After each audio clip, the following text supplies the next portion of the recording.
There we go. Thank you all for coming. My name is Christina Anderson. I am the Deputy Director of Community Planning and Economic Development in the City Planner. And I want to thank you all for coming to this informational meeting for Kalamazoo Avenue construction. Before we get started, I want to introduce, there's a number of folks here from the city and from our consultant team, and I just want to acknowledge their presence and the work that they've done on this project. So we have Dennis Randolph. I know everyone knows who you are, but Neil Conway, also from the city communications. Aaron Hahn over here is economic development. And so if you're a business in town or a business on the corridor, you have talked to Aaron or Megan. We have Chelsea Maupin from Good Marketing. Phil Dorlag from Whiteman, who is our construction manager for this project. We have two folks from consumers because there's a lot of work beyond just street work happening here with this project. So we have Consumers Energy here, both Ryan and Derek. And we have Brad Strader from C2G2? Close enough. I'm sorry, Brad. Who is working with the city as part of our mobility team. So, and curbside usage. So parking and thinking through curbside uses both during construction and during normal times. So that is just a fraction of the people, and I hope I didn't miss anybody. Public Services Director, City Engineer, James Baker. Also want to highlight and thank our city commissioners and mayor for showing. We've got two city commissioners, Commissioner Hess, Commissioner Pradle, Mayor Anderson here as well. So thank you for attending. Yeah, thank you very much. We're going to start off not with the presentation. We'll get to that in just a second. But if you haven't had a chance to see this, there's a pretty good video going around social media that was put together by our consultant teams that really helped to set the stage for the why behind a lot of this work. So we're going to start 3 minutes. We'll start with this video, and then we'll dive into the presentation, which will give project details and timelines and such. And then we'll have time for questions and answers. Kalamazoo's downtown streets have a rare chance to turn into something better for everyone who lives here. But to understand how important this is, let's go back. Back in the 1960s, Kalamazoo's downtown street setup was changed to work more like a highway than a city center. Huge one-way roads were routed right through the heart of downtown. If you lived here a while, it might seem normal, but everything about the current layout is made to keep cars moving as fast as possible. For example, the intersection of Kalamazoo and Douglas uses design standards you'd see on a highway with wide sweeping turns and highway width lanes. Despite running right next to people's homes and yards, this speed-first mindset has proven to be incompatible with what the community living here today actually wants: safe, lively, walkable streets that connect neighborhoods and campuses. People have shared through public input that having to cross 5 lanes of high-speed traffic just to cross the street feels dangerous, uncomfortable, and simply isn't what they want their community to look and feel like. But the good news is that the community has the chance to change it. In 2019, the city gained ownership over the downtown streets so they could begin to fix the issues that people were facing. With this, people started discussing what they'd want to see, and design concepts were created directly around that community feedback. For instance, people in the Stewart neighborhood shared how they want to eliminate through traffic in their neighborhood, and business owners downtown said how important it is that they still have parking. With all this in mind, the city created a vision for the future called Streets for All that transforms the streets away from a highway mindset into a people mindset. Instead of circulating as a one-way loop, downtown streets will become two-way, which not only makes it more convenient for people getting around, but it also helps to slow down speeds and make it feel more like traditional city streets rather than a highway. Cities all over the country have found success with these kinds of transformations. The Streets for All vision also removes the through traffic in the Stewart neighborhood, routing it onto Michical instead. The highway-style curves will be removed and instead become traditional neighborhood-scale intersections. The width of the existing roads also allows the city to give more space to everyone, no matter how you're getting around. For example, Michigan Ave, which runs right through the heart of downtown, is being transformed with more space for pedestrians, dedicated bike lanes off the road, on-street parking, and still maintains vehicle traffic flow. All of these changes to the streets are only the beginning, though. They set the foundation for so much more. With the city investing in people-friendly streets, it signals that this is a place for people-friendly developments, and attracts businesses that make downtown a more lively place that's enjoyable for residents and visitors. The city is able to make this happen with some serious investment, including federal grants that give the city the once-in-a-generation opportunity that many places never get, to change what was built in the past to work better for the needs of today. But of course, changing this much doesn't happen overnight. It takes time and patience throughout the construction process, but also a commitment to listening to the community along the way. When it's complete, the Streets for All program will have redesigned and rebuilt the streets for the people who actually use them. This investment will be worth it, and will benefit everyone, from people walking and biking who will be safely separated from cars, people driving who will have more convenient ways to get around, businesses that will get easier access and parking, and the residents and visitors who will enjoy having a downtown to go to, not just through. This investment will carry downtown Kalamazoo into its next chapter of growth for generations to come. Okay, let me close this, and then Director Baker will kick us off.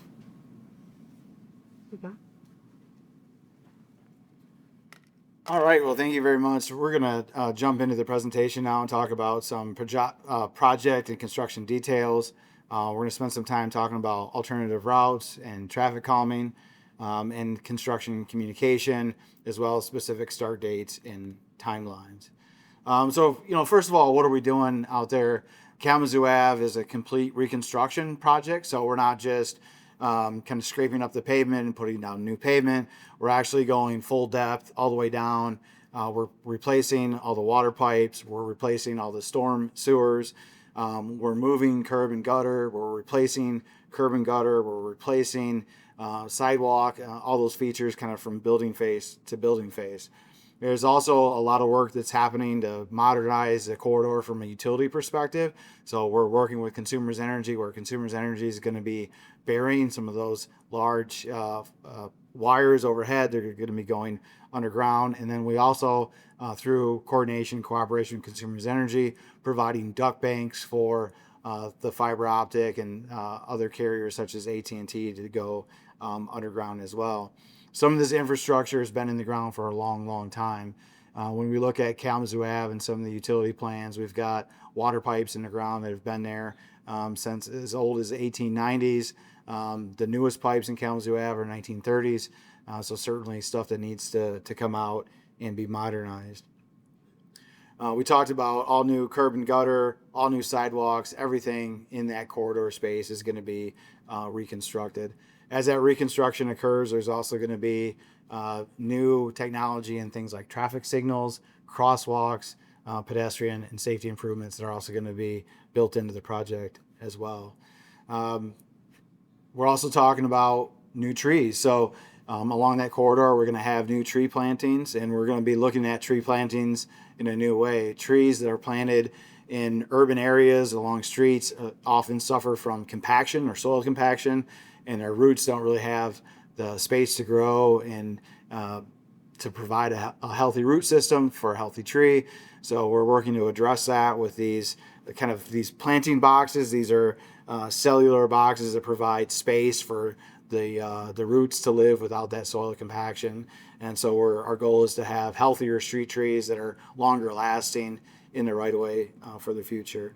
We're also going to be incorporating all new lighting. So there's going to be kind of large scale intersection lighting like you see on typical roadways, but we're also going to have pedestrian lighting. So that's going to be like the 14-foot fluted columns that have the lighting fixture on top of that column. Kind of moving over into what the work is going to look like in 2026.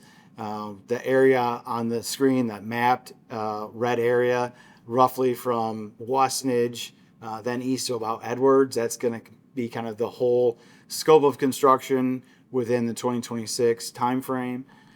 Specifically, we have kind of these phased areas where we're looking at an area between Park and Signage. That area right now is also being constructed in support of the arena project. So we're going to be working within that area to do street improvements that are part of this contract, while the contractor is also kind of working behind the curb to work on their areas.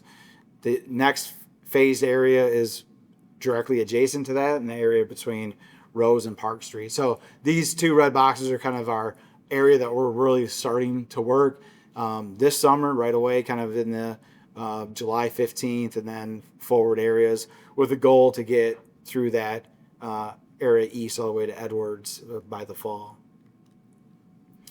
So, what is this going to look like when it's all said and done? Kalamazoo Ave, again, two-way street. We've got a common left turn center going down the middle, 2 directional lanes, westbound, 1 lane eastbound, and then we're maintaining on-street parking.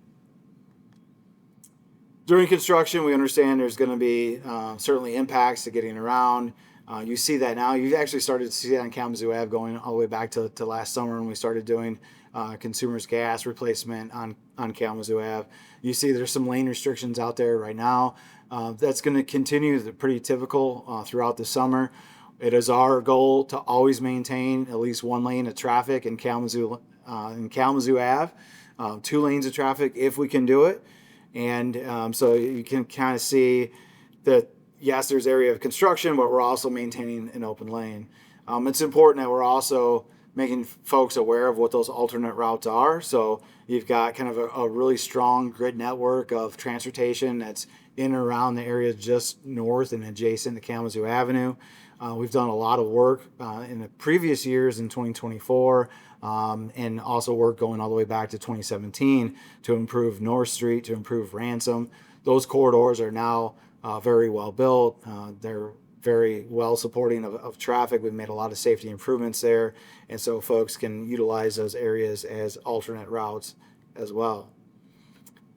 Jumping forward a year to our kind of next phase in 2027, those areas in red are going to be under construction next year. So we're going to continue Kalamazoo Ave construction a little bit east of where we plan to work this year. That's going to be from Edwards, then down to Porter Street.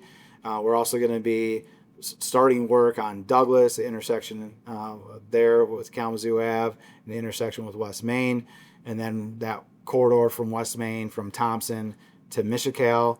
And then work continues on Michical. We also have the Protect grant that's going to be starting, and that's going to be all new Arcadia Creek from Westinge and then running west to Oliver. So a section of that's going to be running down Michical, and that construction will all be occurring in 2027.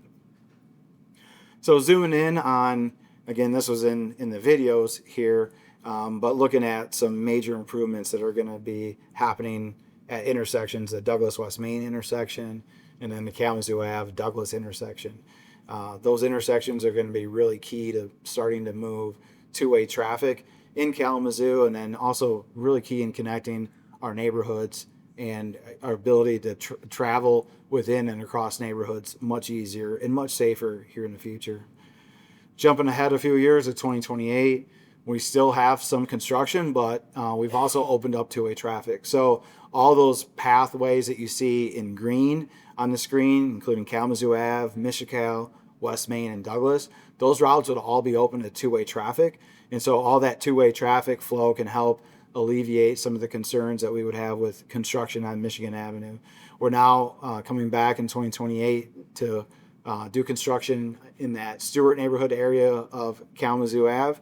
So that would be under construction in 2028 at the same time as Michigan Ave. Again, the green pathways are all open to two-way traffic and supporting safe routes all around in Kalamazoo at that point. We're kind of zooming in now to the Stewart neighborhood. Again, we saw this in the video, but this has got a little bit of a softened approach. Kalamazoo Ave is 2 lanes now, 1 lane in each direction, on-street parking both sides, with a lot of attention to intersections with Stewart, intersections with Woodward, intersections with Elm. We're looking at pedestrian crossing abilities as well. So you see kind of a speed table concept that's in the picture there. That provides an at-grade crossing for pedestrians and a little bit of a speed hump approach for the vehicles.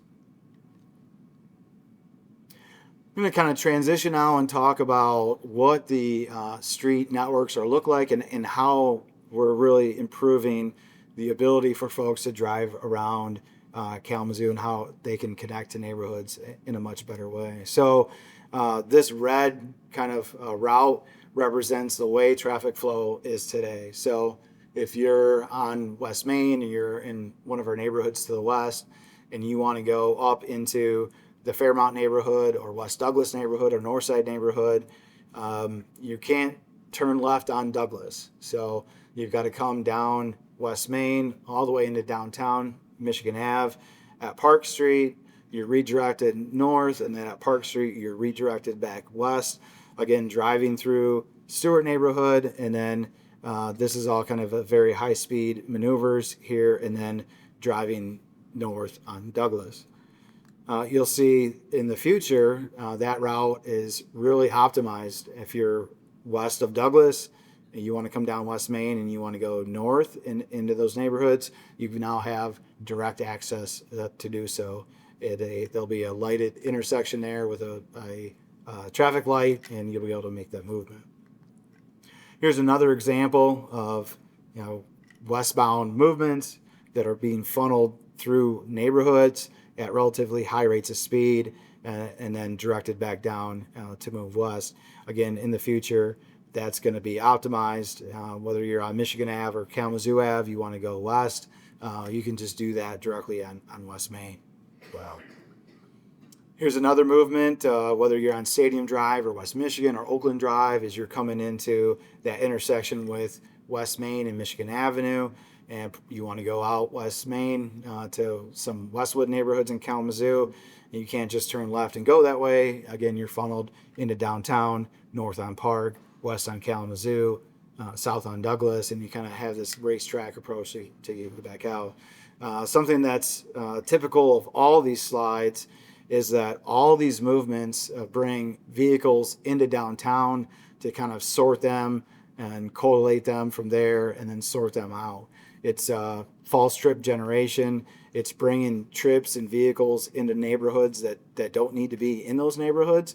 And it's also creating increased traffic density, increased traffic volumes, and increased traffic speeds in our neighborhoods, through our neighborhoods, and into downtown. And so these routes are able to be simplified with the two-way network, and folks are able to just drive to their destination where they want to drive. And with that, I'll turn it over to Christina. Thanks. So the second part of what we wanted to talk about today is some of the communication plans that we have set up during this construction. We know that this is big and transformational, and it's going to be a disruptor. Construction always is. And so we have tried to think through how we can best support those moving in and around downtown, as well as those that live, work, or own businesses in downtown. I start with this map because this is what we used in October of 1965 when the streets went one way. And so I baseline, right? We do a little bit better now in sharing information, but I do enjoy looking at this for how we spread the word back in the day. So let's talk about some communication channels that we're going to be setting up, and there are a number of those. So this slide is talking about two different buckets of communication. So first, if someone wants to inquire about the construction, you have a question about the detour, what's coming next. You have a business and you want a sign in your window or want some additional information to tell your customers, what do you do? Who do you call? And the answer to that is our 311 system. And you'll be directed directly to staff. Or staff will receive your question, your concern, and will be able to respond to you directly. There's also another layer of questions that folks are going to have, particularly those that either live or own property or a business on the corridor, which is, I can't get into my driveway, what's going on? I got home and I don't have water, what is going on? And so these are urgent requests that we don't necessarily want to funnel into our 311 system, where the operator takes the information and passes it along to staff through email, where we respond within 24 to 36 hours. There's a set of more urgent questions out there. And so we are setting up a answering service, both during the day and overnight, that can be called if there is a problem. Now, if someone ends up at 311 with an urgent call, 311 will share and connect you to the answering service. But we'll be sharing this line with those that have property, businesses, residences on the corridor that would be most impacted in that way. you see around the room, put them on the podiums. We have QR codes about. We really want to make sure that we are sharing regular information with everyone and are asking folks to opt in to that information sharing system. And so you can get, if you are a member of the general public, you're going to hear information about milestones for the project, if there's an unexpected detour, if there needs to be, if we're talking about moving to the next phase, a big downtown event, and information on how to best get there. That would all be included in emails if you opt into our system, and so if you're coming downtown, where you might want to go or where you might want to avoid based on where your ultimate destination is. For those on the corridor or those that live or work in downtown, you'll be getting a few more emails from us. We want to make sure that if there are smaller shifts in traffic patterns that might impact driveways for a day, or other details related to utilities. And so we'll have more frequent emails for those that live on the corridor or that own a business. We have a business directory. You don't necessarily need to opt into that because we've collected your information. But please, we'll be happy to take it anyway just to make sure that you're on our list. There are a number of websites where the information is going to be posted. The City of Kalamazoo's website is always going to be the capital T source. All the other pages will be linked to that. And so this was where we'll talk about project progress, what's coming next, what's going on, lift up downtown, lift up shops, lift up events. In addition to that, we have Park Kalamazoo, which will more specifically share information related to parking, on-street parking, what might be changing, things to be thinking about as you're coming downtown to use that system during construction. And the downtownkalamazoo.org website is, very business focused, downtown event focused. All of these will be talking to each other and we'll be sharing information about the project on these sites. We will also heavily be using our city's social media to share information in the same way that we might in an email. But in addition, we're going to use social media to also share information about why this project is happening, what's going on, why is this work important. And so there'll be information on social media in addition to information that you might want to know because you're traveling downtown, but some background information about why this work is happening. So in addition to online or virtual communications, you'll start to see in a few weeks a series of signage being placed downtown, both directed towards vehicles and pedestrians. So there'll be a number of street signs both in downtown as well as on streets coming into downtown. So on the edges of the city, alerting folks that downtown is open and ready during construction and provide additional information. We will be using 5 billboards throughout the community to also share information about downtown being open and construction. And we'll be working through some radio ads as well, thinking about, again, our vehicle drivers. It's also going to be a series of signage for pedestrians. And this includes, posters in shops. It includes ground stickers that might point someone's way to a particular location within downtown, towards Kalamazoo Avenue, towards the entertainment district. And those will be placed throughout downtown, thinking about places where people land, like parking garages, outside hotels, outside the museum, and those type of locations. We also have yard signs that we'll be placing around downtown, and in any other location where folks are going to be willing to put them. We just want to make sure that we're sharing information, again, not only about the project, but that downtown is an active place, even if some streets are slightly limited with the construction work.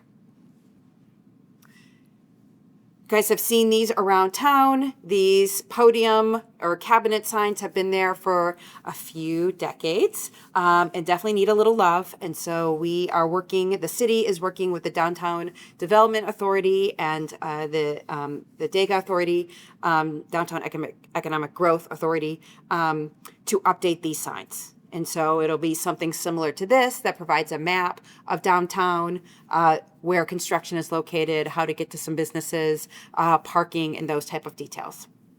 And so we'll be updating many of these in downtown. The ones that don't get updated will probably come out during the time, for the time being.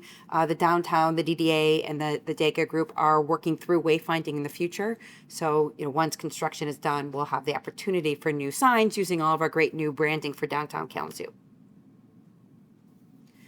We have talked about this before for those of you that attend Southwest Michigan First Downtown Chamber Town Halls. We have a business toolkit that we have created. It includes a myriad of information, including things like what you might want to have on your voicemail, or if you are a business that has reservations or appointments, and language that you might want to include in your reminders for those that talk about where you are, related to construction. A checklist, thinking about things so your employees know where they should park. And it's not just we think about our customers first, but thinking through employees as well. I don't have a photo of it in this presentation, but we'll also be working with businesses along the corridor to make maps that they can then share through their channels for routes to get downtown. If we make them for you, then we're making them. The goal is if we make them for a number of businesses, then those who are coming downtown get used to seeing the map and reading. They all look the same. They're easier to read for folks. And we are happy to do that for businesses on the corridor or just off. So let's talk a little bit about timeline. We have been spending this month getting organized, working with the Michigan Department of Transportation to get our contractor on board. And we're here tonight for our public pre-construction meeting. There is a pre-construction meeting that happens with the contractor. And so we just got the green light to work on scheduling that. So that meeting will happen in the next couple of weeks. When that meeting happens, then we'll have a firm start date. We do expect, as Director Baker said, around July 15th. But once we have that pre-construction meeting, that we will have that firm. For those that live on the corridor, have a business on the corridor or property on the corridor, you will be hearing from us in the next week or so to set up a meeting with you to really dive into some construction details related to access, particularly in that first phase between Westnedge and Rose. But we'll be welcoming everybody who's on the corridor to that meeting. So please watch for information on that.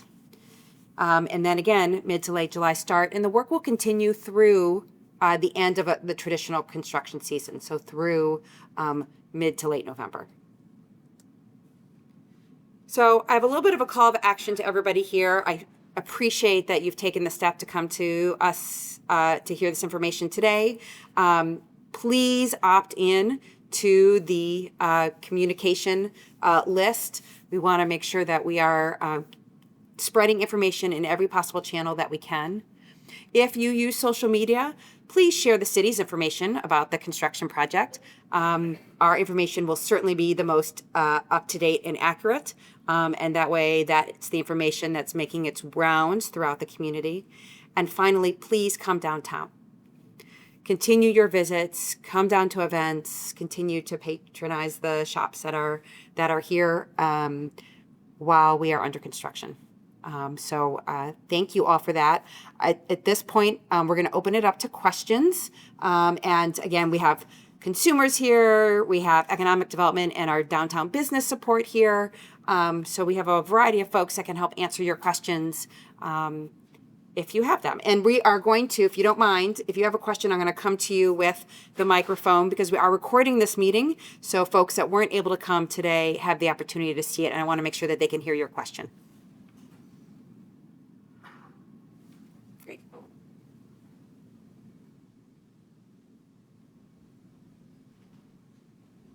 Well, you showed the alternative roads for when you're tearing up Kalamazoo, but you didn't show any alternative roads for when you're affecting McAllen, the Main Street entrance.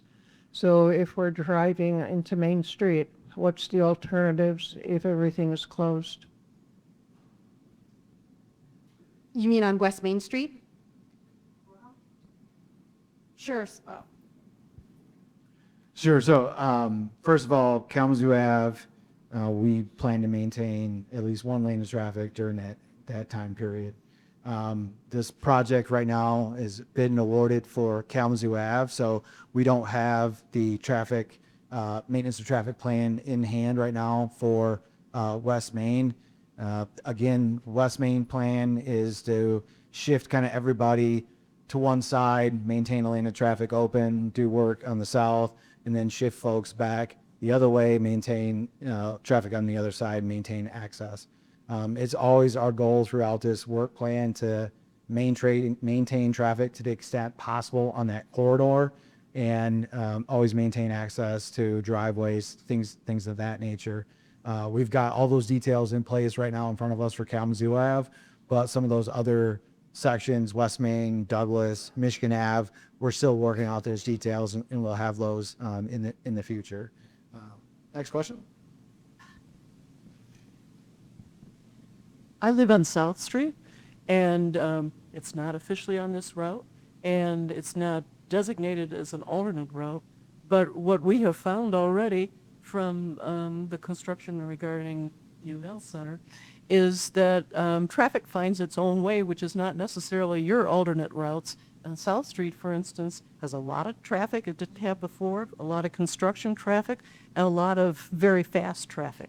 So it's not pedestrian friendly, it's not residential friendly, and I wonder what you guys are, how you're going to address that. Certainly, thanks for that observation, and thank you for sharing that with us.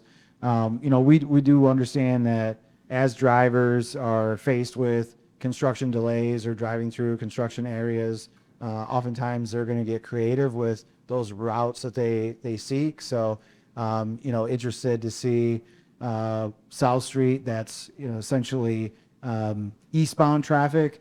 We wouldn't think that would compete with Kalamazoo Ave, which is a westbound one-way street, but certainly folks are inventive in the ways that they go around. That all being said, we are working with public safety. We're working with our own teams that as we see things that are happening in regards to that, certainly with speed as well, we have the ability to start working on directed patrols, to start to work with public safety to address that and continue to work on that. Not part of this presentation here, but we are working on, we've got some RFPs out right now to talk about South Street and Level Street. So those streets are going to be worked on here in the future as well. And so that is something that we will be coming back on in the future. I do want to highlight some of the things that we are doing with respect to some of that unintentional traffic in the neighborhoods. We're installing speed bumps on streets that are between Michigan Ave, Kalamazoo Ave, and the north of Kalamazoo Ave, where folks are going to be kind of diverting around. We've got stop signs and other things that in place that have been going out, things like flashing stoplights. We are putting rectangular flashing beacons in some areas. So that's something that this is a work in progress. We're starting this construction now. This construction is going to carry us through 2030. And certainly we're going to be looking at South Street, probably in Level as well, to make sure that we're trying to do our best to soften those impacts from construction that are driving through neighborhoods. I said you would address that sooner rather than later. Sure, certainly. James, all the way to your left.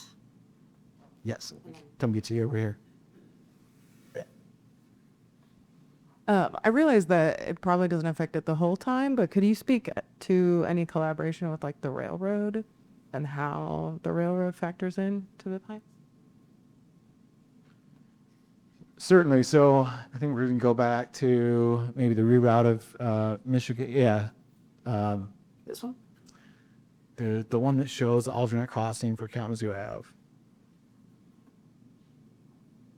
At I think it's in our. So in the movie, you saw that Kalamazoo Ave, just west of Michigan, is going to take a new route into the Stewart neighborhood, and so we're actually moving that railroad crossing. So there's a lot of coordination that we are doing with the railroads as we incorporate this work. So Kalamazoo Ave right now kind of just goes straight into Stewart neighborhood, straight across the tracks. In the future, that crossing's actually going to move. So That's part of that work to help soften that traffic that's going into that neighborhood. So the movement of that railroad crossing is really going to help to support that. Additionally, we City Commission just approved a federal grant with the Federal Railroad Association to study crossing eliminations in Kalamazoo. So a lot of that deals with freight traffic and where the freight yard is at right now, and work that we'd like to do to relocate that freight yard either to a location north of Kalamazoo, somewhere between Grand Rapids and Kalamazoo, or south of Kalamazoo, somewhere between Kalamazoo and Indiana, to better serve those rail customers and eliminate those freight movements that are coming into Kalamazoo, backing up, crossing Michigan Ave, Kalamazoo Ave, switching tracks, and then, kind of then driving back into that track. So those projects are probably several more years out into the future. Trains are part of Kalamazoo. Our Amtrak station has got the second highest trips in Michigan. Number one is Ann Arbor. Number two is Kalamazoo. So folks like to take the train in Kalamazoo. They like to use the train to connect to other cities. So that's something that's probably going to be here to stay for a long time. Freight traffic does have to come to Kalamazoo. Freight traffic does also move through Kalamazoo. But that position of that rail yard has been really challenging for train movements in and around downtown. And it's something that we'd like to work on fixing. So great questions. And certainly that's going into our work in the future. Dabney and Cole, great to see you here. So my question is, how does this project intersect with all of the other things that I've sat in with the community, specifically around branding around downtown? And I think it's great that we're doing this stuff around the community and the calls and numbers. But for me, one of the biggest concerns is that business owners are having to foot the bill for Kalamazoo's transition, right? So for me, particularly coming out of COVID, that's one thing, right? Then we have the recent turmoil in the economy, consumers' buying habits, people consume less liquor, that's a thing, right? Last year, you all did construction on the road right outside of us, directly impacted us all summer. We talk about a new plan over a 2-year standpoint, right? Where in this, a business owner is still expected to still keep putting in investment in order to stay open during this period.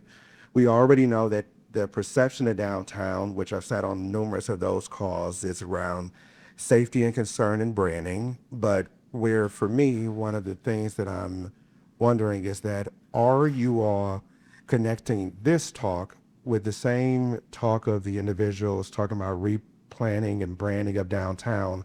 Are you in connections? Are you all doing this independently? The reason why I say is that there's a lot of initiatives that feel around downtown, but it doesn't feel like we're moving forward together. And then the only alternative is that businesses are footing the bill. We have to still keep paying our landlords. We have to still keep paying our employees. And we have to promote downtown as being safe.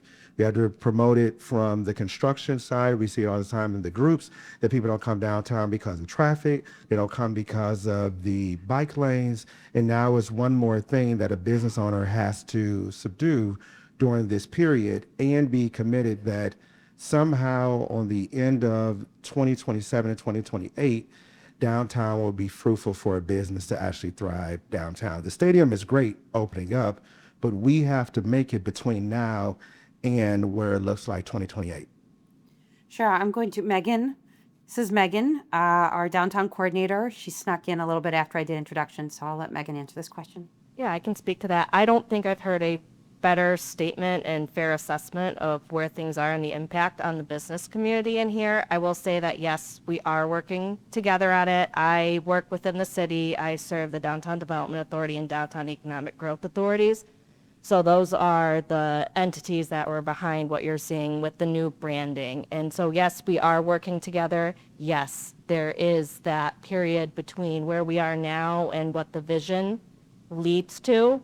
I will say in the immediate future, I have a second staff starting on July 6th, focusing specifically on communications, marketing, how do we integrate with these projects, how are we uplifting the businesses, communicating alongside our city staff, Neil and the communications team is, sitting back there as well. And so how are we partnering to not just communicate what is the long-term vision, but what is here now? How are we uplifting? So I think all of what you said is absolutely fair. I think we have a ways to go in how we collaborate over the next several years on these projects, but we are absolutely all at the table together in it. So my last thing is just pointing out. So I can read it in the microphone, just so that can be recorded. My last thing of just pointing out before we talk about the 3 different sites of putting them out from the Park Kalamazoo to downtown Kalamazoo, and where for me as a business of making sure that we're still moving forward. When I pull up the downtown Kalamazoo, and while we were sitting here, click on a link that says view downtown dining options, it goes into a blank page. So for me, the commitment of saying of supporting downtown businesses and restaurants, and while we're sitting here in that meeting and I click on that, that page is a 404 page. So I understand that we got work to do as a city, but I just wanted to point that out about how that makes us feel as a business community. Absolutely. That's fair.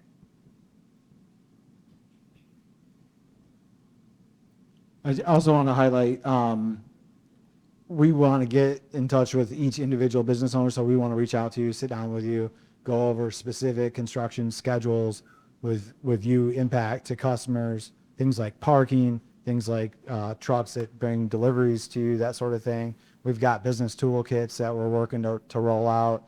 We also have the ability to do business market analysis to understand, where your customers are coming from, that sort of thing. Certainly, we appreciate your customers, your business best. So we'd like to work with you to understand that stuff, monitor that as we're going through construction. If we get to the point where you're seeing something from a pain point that's being more impactful and you don't see the data why that is, let's work together to try to figure that out, try to identify solutions together.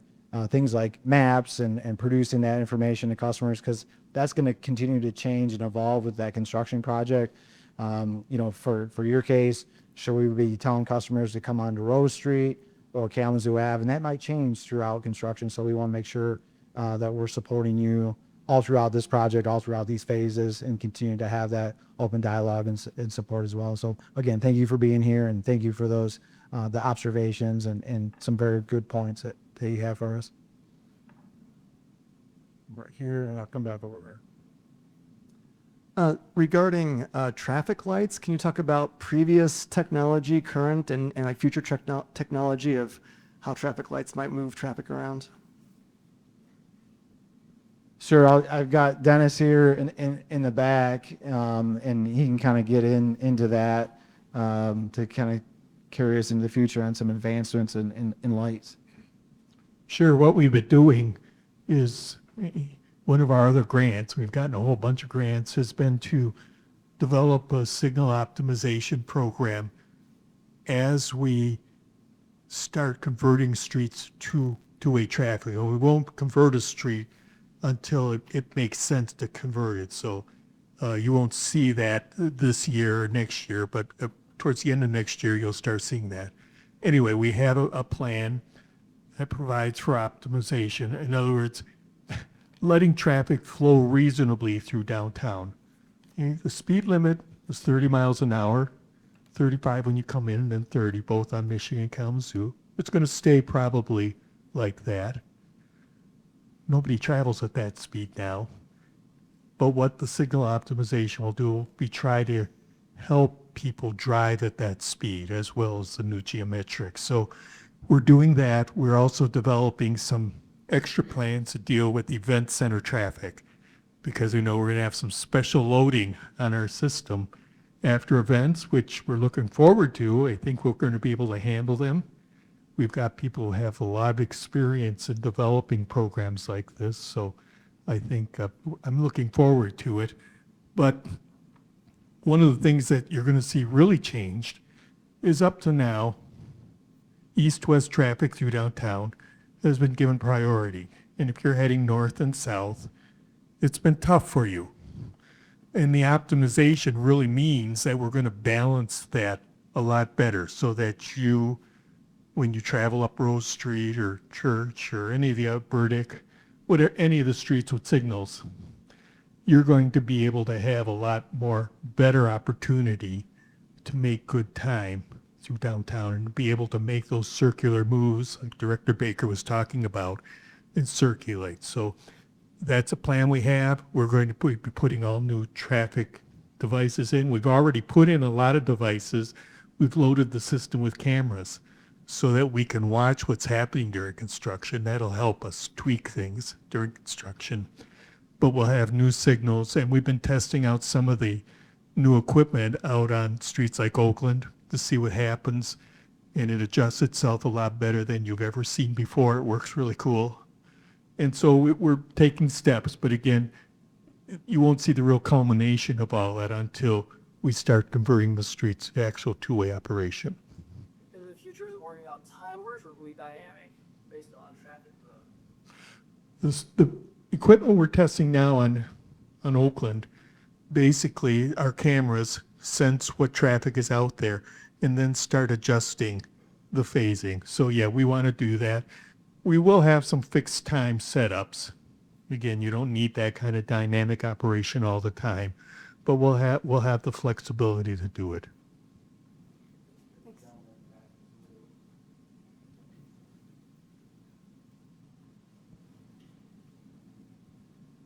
Thank you for letting me talk.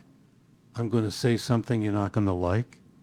I was sitting yesterday with a couple of friends, and we both agreed unanimously that the parking situation downtown says, don't come here, go to Portage. By charging people fees, it's very uncomfortable. One fellow says when he comes downtown, he looks for the side streets where he can park for free. It's very simple. And when I was much younger, which is a long time ago, policemen just chalked the ties. So the whole idea of this parking chaos, to me, is to prevent long-term parking. It's very simple. Just chalk the tie. So it seems to me that you have to look very seriously at parking if you want to increase downtown traffic. Thank you. I don't know if we got somebody that can talk to parking. Sure. I can talk through here. Okay. So I think that you, one of the things that you said is absolutely right. The setting up parking with fees or timing helps to manage how long people are parking in different locations, and looking for places where there are free spaces, whether it's in the ramp for the first 90 minutes or the side streets. It operates as an entire system, right? So folks can make those choices, can choose to park on blocks that are free or have a lower fee for a longer period of time, or choose to park close to the location that you're going. The first 30 minutes at the meters are free, so you could park very close, get the first 30 minutes free, run in and get your item and get out. You could park in the ramp all day and you get the first 90 minutes free. So it's set up to give folks choices based on what their visit for downtown entails. Certainly any change, whether it's the parking system or moving to two-way traffic, change is it's a new behavior we have to learn, and it will certainly take a little bit of time for everyone to get used to that, whether it's parking or the two-way street network. Yep, I saw another hand. Yeah, right over there.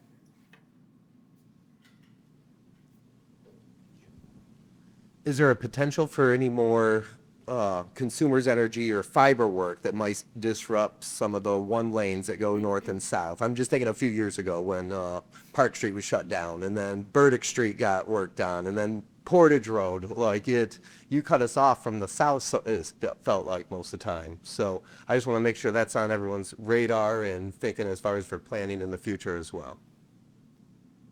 Sure, certainly is a great point. So there was a lot of construction work on north-south roads, including Westnedge and Park, that occurred in 2024 and 2025. So that work was intentional to kind of pave the way to get us to where we are today. There is no plans to close Park Street. And I'll say that again. There's no plans for us to close Park Street during this work. And the same thing goes for Westnedge. So both Consumers Energy and the city have worked together to get these utility crossings in place on Park Street and in Westnedge to support this work going forward. That being said, we do have some additional cross streets, Church, and then as we move east, we've got additional cross streets that we do have to pull utilities across.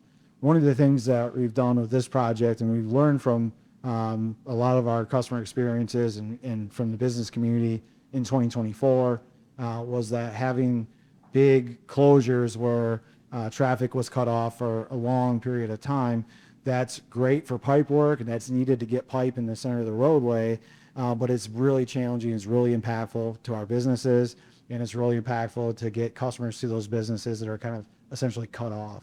So what we've done with this project is that we've shortened the work scope areas within our traffic control plans and within the specs when we actually bid the project out. So it's costing us a little bit more to do the work, but we've got kind of phased requirements for the contractor to get true intersections, kind of one intersection at a time. So there will be a time where we're going to close Church Street as it crosses Kalamazoo Avenue to kind of pull those utilities across. That's going to get opened back up. Then we'll close Burdick. We'll get those utilities across. Burdick will open back up, and we'll kind of go through like a leapfrog process like that. So there will be some short duration closures. Week and a half probably would be pretty typical as we work through some of those areas to get those utilities across. But our approach has been really impactfully different from what we had in 2024 to try to keep access to businesses flowing and everything like that. We should also add Rose Street. Rose We'll Street always have yeah. access. Rose Street will always be open as well. So we're going to be working kind of in 4 quads to kind of moving things around to make sure we've got access to those intersections. Thank you. There are 2 questions on this side. We'll get you first. Thank you. I wanted to go back to kind of the construction timeline. Thinking from you're starting Westnedge to Park, do you have an anticipated length that you would see that block taking? Like we think this section will take us 6 weeks, and then we'll move on to the next section. I know anything can happen during construction, but we anticipate it taking X long. Just so we can tell customers or clients or staff that it'll probably be August by the time you get to us, or it's going to be November. So Phil Dorlack is going to answer that question for you, and also know that being on the corridor itself, we'll have some additional meetings and share information specifically when we get a little bit closer. But Phil can give you some of those details. Yeah, I'll come up front so you don't have to all crank your necks. Yeah, we do have this project phased out with durations for each phase for the contractor. I don't have them on the top of my head because they're calendar days, and then there's also that are some dates. So it's a pretty complicated phasing, as Director Baker was explaining. During our business owner meetings, so if you're a tenant or a business owner or a landowner on Kalamazoo Avenue, we're going to be having meetings, setting up meetings with you all over the next few weeks, where we'll have those durations for you. I just don't have them on me today. Also, Phil has set some time in his calendar for a little bit closer to construction as an office hours opportunity. So you can sit down and look at your block with him and any other city staff that you are interested in asking questions of, and dive into some of those details too, in addition to the corridor focused meeting.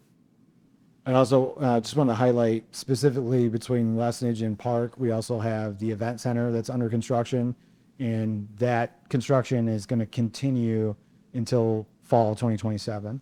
So it's very likely that there's work that kind of comes and goes in different fits and spurts on that specific section between West Angel Park, whether that's the city through this project or the event center, as well as they're moving up that building face and everything like that. That's that special. Sure. But yeah, thank you. Just head up here, yeah. We're from the Park Trade Center building, and I'm sure we'll have to talk to you guys a lot about a lot of problems and stuff since we're right on the corridor. One of the things that affects us right now is parking, and it affects us pretty every day. We have trouble with long-term parking for our employees and short-term parking for people that are coming to visit. The construction workers take up a lot of the parking around our area, and we were hoping something could change during this construction phase as well. So a couple things related to that. We're working with the event center folks now to strategize on parking locations for their folks. So that might alleviate some of the on-street uses that's happening right now. Once this part of construction starts, and I know there's lane limitations out right now for a variety of things, but once we officially start, the on-street parking in front of Park Trades will be closed. And so we are going to be meeting with Liz. We have our parking team, both Brad as well as Rob Bacigalupi. I think a couple of you all have met Rob. He's not here today. Are going to come and sit down and kind of strategize with Park Trades for what that looks like. We know that you're also challenged because the county parking ramp is also under construction, which impacts parking on Church Street. So there's a bit of a storm going on in one area. So we're going to sit down and work with you and figure out what that looks like. And that will also play into some of those maps that we hope to help you with, so you can help get your customers as well as your employees to where they need to go best. And I expect we're going to schedule that meeting in the next couple of weeks, so you're prepped for construction. So I understand that we're going to have another meeting, I guess, thinking further out. Many tenants in Park Trades work late at night, including our students. I teach at K College, and we have a student space there. And parking right in front of the building after hours is our safety strategy that we tell our students. You want to park there, move your car there after it becomes free. So we have students there till 11, 12, 1. We don't want them to have to walk too far away parking or up into a ramp at night. So I'm wondering what is happening with a long-term plan with that street parking right there. I understand if they're gonna have to cross the street, that's probably okay, but you can see the front of the building, you can see all those spots before you exit, those double doors. So I have another question after that, but that's my current question that's doesn't need to wait for the other meeting. Sure. So with the new cross section of Kalamazoo Avenue, there will not be on-street parking on the north side. It'll be on the south side. So where you have right now, Park Trades, that block is one of the parking on Kalamazoo Avenue right now is in and out. There are blocks with it. There are blocks without it. It will consistently exist on the south side of the street, but it will not exist on the north side. So we will, our team will sit down and strategize with you on what that looks like long term, on what might be best. I completely appreciate your statement about students and working late and easy, safety, clear vision parking. So we'll have to talk with you about what that looks like in the future. During construction, that area is going to be limited. We are going to be working both. We're going to split.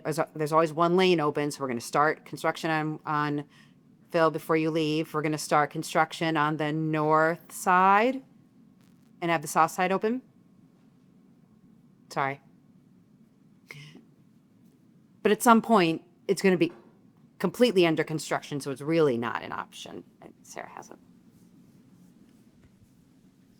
Yeah, so in Sorry. 2026, if you've all seen the setup that the event center has right now, they've got all the lanes but one taken up on the south. So all their work is on the south side of Kalamazoo Avenue, and they've got one lane open on the north. Our work is going to start on the north side of Kalamazoo between Park and Rose, and there will be one lane of traffic open on the south side. So there will be a transition around Park Street where traffic will go from the south side to the north. And then as our work continues, that will eventually flip and the one lane of traffic will go to the north side of Kalamazoo Avenue while we do work on the south side. Thank you. You had a second question? I guess a lot of my questions are also related to timeline. So for West Main Street, when are we in the red zone there? So I'm also thinking about my students traversing back and forth, but also move-in dates for students in the USTA. fall. USTA. Yeah, we have been in, I'm sorry, I thought you were last one. We have been working with Susan Lindman in facilities to coordinate much of this work. So as we don't know exactly when the work will start next year. We'd like it to start as early in the construction season as possible, spring, to wrap up. Main Street is a 12-week. West Main is 12 weeks. Sorry, Phil, you can't leave. You're just gonna have to keep answering questions. That's fine. Yeah, so if everything goes according to plan with the grant agreements with the federal grants that the city has received, we hope to start construction on West Main in the spring of 2027. That construction will start at the intersection of West Main and Douglas and move to the east down to the intersection of West Main, Michical, Spaghetti Bowl, Michigan Avenue. That work is scheduled to be done, if we can start on time, is scheduled to be done in July of 2027. Then we'll pull back and start at the intersection of West Main and Douglas and work north on Douglas. So the goal is to have West Main open by the time that the tennis tournament starts. There was some I had question now. How will we get to West Main if everything is closed to West Main? We're planning to maintain a lane of traffic on West Main for the duration. Yep. Yeah, just want to highlight that under construction does not mean completely close to traffic. And just like we talked about Kalamazoo Avenue, where it's under construction, it's going to be lanes that are blocked off, but there's still going to be lanes that are open. It's been a while, but looking at the MOT, maintenance traffic plan for West Main, the same concept is that we do work kind of the south side of the street, put traffic on the north side of the street, and then flip, put traffic on the south side of the street, do traffic on the north side of the street. If you've driven down Portage Street or Portage Road in the city of Portage lately, down by the lakes, you can see kind of the same concept they're doing down there. They've got kind of one side under construction and everybody's driving over on the other side. So we're utilizing that same concept in these projects as well. Yep, just want to be transparent too that there are some closures planned for Douglas Avenue when that construction happens. That's going to have some detours, but West Main is to remain open, but Douglas is going to have some closures with some detours. Those details haven't been completely finalized yet, but when they are, as Director Baker said, we'll be sharing those out with the public as well. Yep.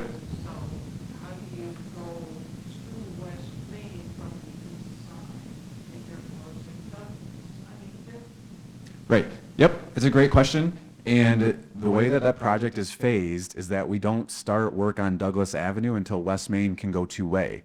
Right? So there's a logic behind the madness, at least we hope there is, to a lot of the work that we're doing. Because of that exact issue, if West Main wasn't two-way and Douglas was closed, you have a monster detour out. That would be a real pain for everyone. So some of those details in phasing, again, haven't been released yet, but we're still finalizing them and we'll release them when they become available. So we're a little bit over our time. If there's one last question, we can take it. If not, Phil has to go. But the rest of us can stick around for a few minutes to answer any questions. If you did not sign in, please do. If you did not take a second to take a picture of or use the QR code to opt into information, please do so now before you go, please. Any other last? Yes, Mark. We're focus on, just talking short terms. Yes. I'm Mark Waddell. I'm writing about this for Second Wave, as you know. We're talking about the short term 2026. I'm looking at the wrong slide. And you're looking at these 2 blocks. When are you working on the rest of that? That's all this year, right? Going east. That's correct. The intent of this year's work is to go east to Edwards or Pitcher, depending on where we're going to stop at an even spot and make sure that the street is in good shape for winter before we pick up next year. We'll pick up where we left off and continue east until the point where Michigan and Kalamazoo meet. The Michigan-Kalamazoo intersection is part of the Michigan Avenue project, and so that will not get redone with this work. Okay, thank you. And I assume it's, I'm not going to say this, it's all going to be done by the end of the year, this section, but That is the intention. okay. Thank you. Everything in the red. Not just the box. The box is the first phase. When we start in mid-July and you see traffic controls go out, it'll be in those areas. And that is the first phase. For the winter, will it be this? No, it won't go. Kalamazoo Avenue will not go two-way until the end of 27, right? When that construction is done. We need to make sure that it's a network, right? And so really making sure that we're thinking about the whole flow and making sure that the right streets are going two-way before we open up that new flow.